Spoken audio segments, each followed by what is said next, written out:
Have you ever wanted to ask God a real, raw question?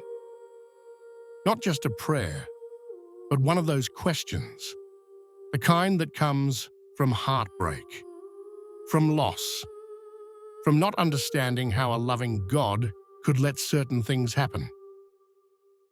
In today's video, we're tackling 3 powerful questions that many people wish they could ask God.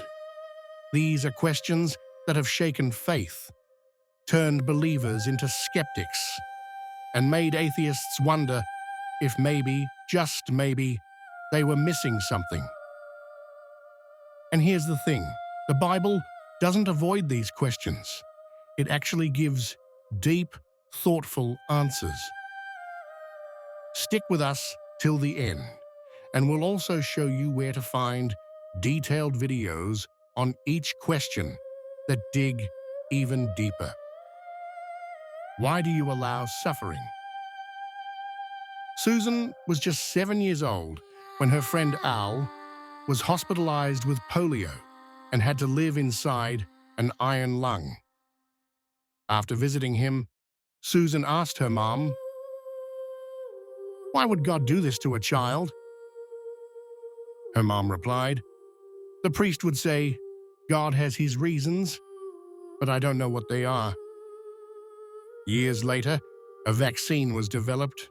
Susan's mom called it divine guidance, but the little girl asked, "Then why didn't God help the doctors sooner?" Al died 8 years later. By then, Susan no longer believed in God. And honestly, a lot of people can relate. If God is loving, why does he let innocent people suffer?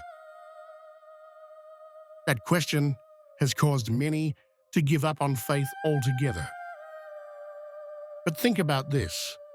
When someone from another culture behaves in a way we don't understand, is it fair to judge them without knowing their background? Probably not.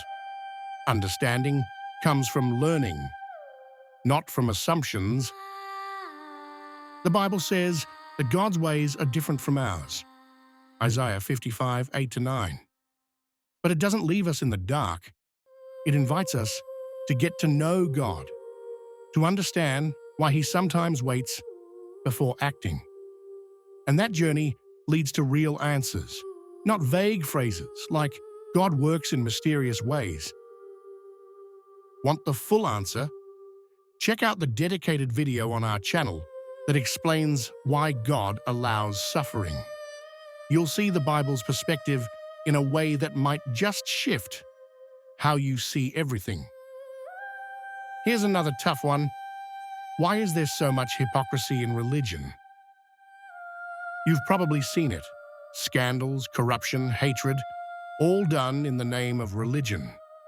For many, that's reason enough to walk away from faith entirely. But let's think about it. If a child grows up and chooses to live a harmful life, does that mean their parent failed? Not necessarily. The child has free will. In the same way, God allows people to make their own choices, including bad ones, even when they claim to represent him. The Bible makes it clear. God hates religious hypocrisy, Jeremiah 7:29-31. Jesus directly called out leaders who talked about God but didn't live by his standards, Matthew 15:7-9. Instead, Jesus said, "Everyone will know you are my disciples if you have love for one another," John 13:35. And that love must be genuine, without hypocrisy, Romans 12:9. Sadly, most organized religion has failed that test. But real Christianity exists, and it proves itself through self-sacrificing love. During the Rwandan genocide, for example, many Christians murdered others from the same religion. But there were also those who, guided by true Bible principles, protected victims, risking their lives to do what was right. That kind of love is rare, but it's real. And it proves that a sincere Bible-based faith is possible. For a deeper explanation, watch our full video on this topic. You'll see how the Bible exposes hypocrisy and outlines what true worship really looks like. Now here's the biggest question of all. Why do we exist? If life is just a few decades of work, stress, and pain, only to end in death, then what's the point? Even people who don't believe in God feel the need to explain the beauty and precision of the universe. The Earth, Moon, and stars are positioned so perfectly that even the tiniest change would make life impossible.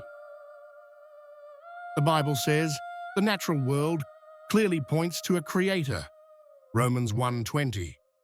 And more than that, it says God had a purpose when He created us. He didn't create humans to live just 80 years. He created us to live forever on a peaceful earth, and He hasn't given up on that purpose. Psalm 37:11-29, Isaiah 55:11.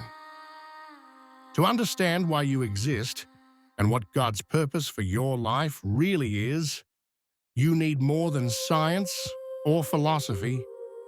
You need something deeper. That's why God gave us the Bible, so we could hear directly from Him. 3 deep questions, and maybe 3 answers you didn't expect. If this video stirred something in you, don't stop here. We've created dedicated videos on each of these topics, where we dive into the Bible and explore the answers in much more detail. Subscribe to our channel so you don't miss any of them. Hit like if you found this helpful.